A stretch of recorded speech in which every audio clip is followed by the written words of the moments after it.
Welcome to the Encephalitis International Podcast. This podcast will have a slightly different format to usual, as I will be hosting this episode.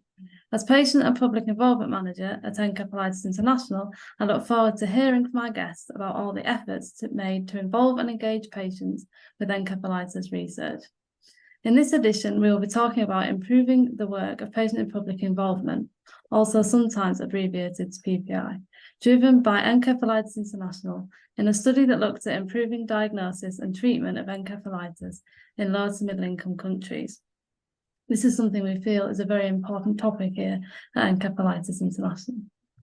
Our Chief Executive was chair of the PPI panel that operated in 3 low to middle income countries, India, Brazil and Malawi, for a study called Brain Infections Global. If you're of course affected in any way by any of the content in this podcast, then we have support available. And as always, you can find helpful links in the description of the episode. So now let's welcome our guest, Dr Ava Easton, who, as many of you know, is our leader and chief executive here at Encephalitis International. Behind the scenes, however, she wears many hats, often less visible, and this was one of them. Welcome to the Encephalitis Podcast, Ava. Thank you very much for taking the time to speak to us. Oh, thank you so much, Emma. It feels very odd to be on the other side. So I admit to being mildly nervous, but so please be gentle with me. I will definitely try. So to begin with, could you please share the main aims of the Brain Infections Global, which is sometimes abbreviated to BI Global study? Yeah, that's right. The BI Global study, as we shortened it. Well, so this was a study that probably in its origins went as far back as 2016, 2017, but actually started, I think, around about 2018. But often when you're putting studies together, that can take an awful long time. But this was really to look at and try to address gaps in diagnosis and management of acute brain infections. So encephalitis being one, meningitis would of course be another example. And so, as you so rightly said, this was with a focus on low to middle income countries. So the 3 countries, Brazil, which is an upper middle income country, India, which is the kind of lower middle income country, and then Malawi, which is a low income country. So the research was driven, I guess, really by our president, Tom Solomon. He was the primary investigator of BI Global, and by other researchers and encephalitis experts, particularly from the Liverpool UK team. But this was very much in collaboration with experts in the 3 countries, in Brazil, India, Malawi, it was a real collaboration and something that really wanted to try and address the problems with diagnosis and management around the world. Oh, brilliant. It's really nice to see a collaborative effort, particularly with regards to PPI. So could you give me a little bit more detail as to why you think Encephalitis International was approached as the patient organisation to work with the BI Global team in particular?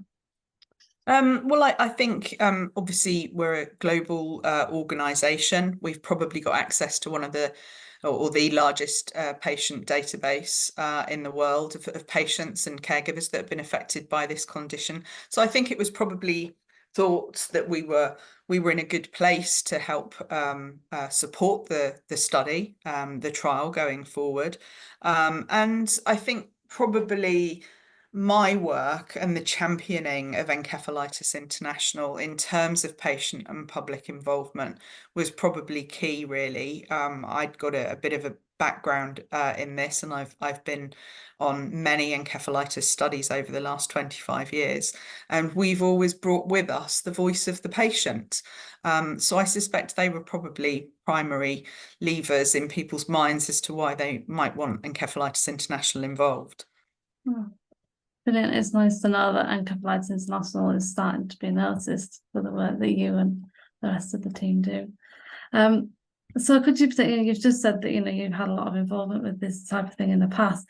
Could you maybe explain a bit more why you think PPI, or patient and public involvement and engagement, as it is now referred to, often is identified as such an important part of a project such as BI Global, or specifically for BI Global, whichever you want to discuss? Yeah. So, well, I think there's a term in patient and public involvement, and people say nothing without us, and I think that's really, really relevant. I think when people put researchers and research teams who are very well-meaning putting research together, sometimes people can go down completely the wrong alley if you haven't asked the patients and the caregivers actually what is important to them. And that's really got to be your starting point. And we were involved in this study from the moment of conception, really, through to putting the grant application together, being clear about what our role and the role of other people was going to be on the study. So I think, yeah, I mean, patient and public involvement is critical at all points, because there's no point in doing research for patients if you aren't going to involve them, not just at the beginning, but as things progress. And I think we have a duty as well as patient organisations to make sure that some of these trials and studies don't lose their focus on the way. You can end up going down a rabbit hole over something, and we can be helpful and keep people on track with what they should be doing, I suppose, really. Yeah, well, I mean, we're at the dissemination stage now, so we really have been involved right the way through, and I guess I probably, my knowledge was probably valuable at points throughout the study, and really, as I said, again, bringing that voice of the patient with us. There were many patients involved in this in the 3 countries, not just Encephalitis International. Yeah, I think it sounds like, particularly with it being an international study, that you were a great sort of centre point for the patients to have somebody to advocate for them. So just getting into a little bit more detail about the actual PPI work that you did, could you share a little bit about the patient and public involvement panel that you went on to develop and chair? So maybe specifically looking at who was involved and what their sort of role was within the panel. Yeah, there's actually quite a bit of work goes into this beforehand. So I spent some time developing a protocol. I think I was quite conscious. I was perhaps a little bit naive in this as well, but I was conscious even at the early stages that not all of the countries necessarily understood the concept of patient and public involvement. It wasn't something that was, familiar in the way that perhaps it is in the UK or the USA, for example. So I spent a lot of time at the beginning putting what I called my PPI protocol together. That kind of like explained the study in layperson's languages. What did I think at that time that the patient and public involvement might look like? Bringing the 3 countries together. And I think that was helpful. It changed all the time. It was like a document that we kept. It was a document that kept changing as things developed. And so what that resulted in eventually was really us bringing together this multidisciplinary team. So there were patients involved, patient organisations such as the Meningitis Research Fund and the World Stroke Association. All of these people brought differing perspectives and experiences to the study panel. We had professionals on the study panel as well, professionals who weren't involved with driving the study forward, people who were separate. So people who, say, for example, were involved in patient rehabilitation in those countries, as an example. So I felt we although we struggled at times, broadly we had a really good focus from the UK and then the 3 countries that were involved. And we also brought in a translator as well, so that could help facilitate conversations as we went on. So there was a huge kind of range of people, as including family members, not just patients. So there was a whole range of people involved in these periodic meetings and consultations that we had, and I was fortunate enough to have been, to lead the panel and to chair the panel. Oh, fantastic. It really sounds like it could almost be used as a template for what to do in the future for other projects like it. So was there any work that you particularly wanted to highlight that you were proud of what you achieved during the project itself? Is there anything else you want to expand on slightly? with regards to the work that you did during the project? Well, as I said, we were involved really from, concept through to the stage that we're at now, dissemination.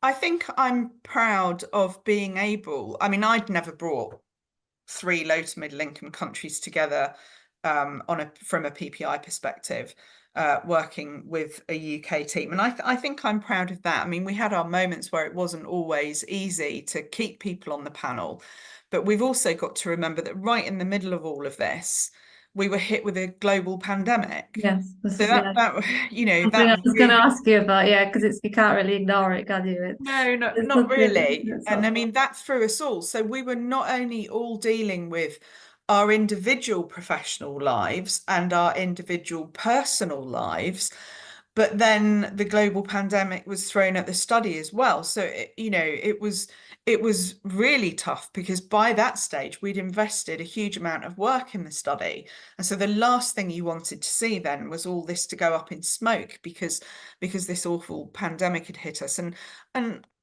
so the study was put on hold for a while. But I think I'm proud of that, still continuing collaborations and communications with everybody that was involved and keeping people up to speed. I'm I'm proud that we managed. So we had a physical presence in each of the countries at different points, although I never made it to the Brazil one because of the pandemic. But we were in India and we were in Malawi, and in those places there was a real eagerness for learning. We were able to share more about what patient and public involvement is. We were able to showcase, platform people from within their countries to talk about their experiences. So one of our patient and public involvement panel members, who was a caregiver to someone who'd been affected by encephalitis, was able to stand up in India and explain her story, her experience, and the same in Malawi. So I think that there was a real hunger for learning as well. In Malawi, I remember, but I can't quite remember what I spoke, but I remember lecturing. I lectured on patient and public involvement in low to middle income countries, and I guess involving some of our experience in that. So those were some standout moments. But I think I'm particularly excited at the moment at, the dissemination that we're beginning to put together at the moment. So we're putting a lot of assets together. The team are working on a little video. We're doing this podcast, and we did another one with Bagteshwar, who very much led the project and who was the glue that kept us all together throughout. And we're putting other bits and pieces together so that we can help highlight what we did. So I think the dissemination part of a campaign is always something that really I guess is a highlight for me. But and then I'm just thinking there were other times actually where at different points the public and patient involvement panel were asked to comment on various different things, whether it be consent forms or the semi-structured interviews that were being put together. And I remember a couple of times that our feedback really fundamentally changed something. And that always felt great, because then it felt that your input was incredibly meaningful. And I know at the moment I'm working, with you, and I think you're actually leading the project of putting together a paper that we want published in a peer-reviewed journal to explain the journey that we went on as a PPI panel during this study, so that as you said earlier, other people can learn from it. So I guess probably lots of highlights when I talk about it. Yeah, it definitely sounds like it. I think it's great that you're able to also follow through with it, with the dissemination projects that are going on, not only to just say, we did it, but this is what we've actually learned from it as well. I think that's really great. So you mentioned a little bit about some of the challenges that you've had. Were there any, particularly with COVID, were there any that you wanted to highlight, maybe potentially to do with funding around PPI, anything you'd want to highlight for maybe something to look for, to improve, and for researchers to look at, potentially to put more of a focus on PPI in their research funding maybe in the future? That's a great question. I think funding of patient and public involvement and engagement generally is not great. I mean, the study team tried hard to make sure that we had funding in this study, but it's often, and I'm talking more broadly, it's often the first thing that gets cut if the budgets have to be trimmed. And I think that that's a problem, because that flies in the face of some of the funders who are very vocal in saying patient and public involvement is important. And they're saying that to these researchers who are putting these funding applications together. But actually, the reality is it is often something that gets cut. And in one way, you can understand that, because if it's, flying in the face of something that could improve diagnosis and management, a core part of the study, you can understand why there would want to be a focus there. But I still take myself back to what I talked about a minute ago, that our presence changed some fundamental things quite early on in the study that would have gone ahead if we didn't have patient voices there from those different countries. There's just another one coming into my head at the moment, when we realized that the process of obtaining consent in Malawi was very different from the person, the patient who might be in a bed, and their caregivers. Their approach to it is very different there to some of the other countries that we'd worked in, and we all had to put our heads together to kind of work out how we could facilitate this better. So funding's always a problem, and if there's any funders listening to this, then please make sure that these studies, that the patient and public involvement element of it are funded appropriately. I think the other thing, the two other standout things is, one, how do you work in countries and do patient and public involvement when there's no concept of that in the country? That was a challenge. But what was nice is that even though there might not have been a concept in some of these countries, people were eager to learn. They were hungry to learn. And so if we did nothing else, we managed to introduce the concept. Did the groundwork. And I think that probably leads into the third point, that at times we really struggled as a result of that to get patient or caregiver presence on the PPI panel at times. And then that was compounded by the pandemic, because suddenly, being on this panel in many people's lives, especially if you're in a low to middle income country, is like the last thing on the priority list, because we're in this awful global hiatus. So that complicated things. So those are probably the standout things. Oh, and the other thing I think I forgot to say was that from early on, from the time that I put together that patient and public involvement protocol, I also decided to map the study against the NIHR standards that had been released in 2019. So kind of mapping it to ensure that good practice took place. But I'm not sure that much became of those standards. I don't know. I know that you and I have been looking. I haven't looked at them yet, but I know you have. There's newly introduced UNICEF guidelines coming out. So I think maybe that's going to offer us some more help going forward. Yeah, I think they'd definitely be useful to look even retrospectively at maybe the BI Global project, and how, if we'd known about the guidelines, or the guidelines had been there, but maybe the impact it would have had. But I think they'll definitely be useful. But it is still really good that you managed to try and map it onto the guidelines that were there at the time. I think it's important to sort of have a measure of some description, or to at least try and introduce some sort of measure so that it can be reflected on in the future.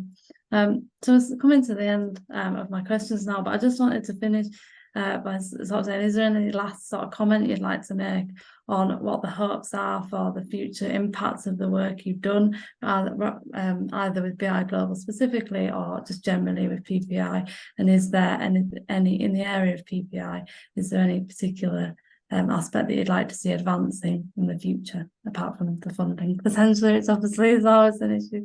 Well, we do have a funding application in for what we're calling BI Global 2.0. I mean, we'd like, so that would be expanding the work that we've done.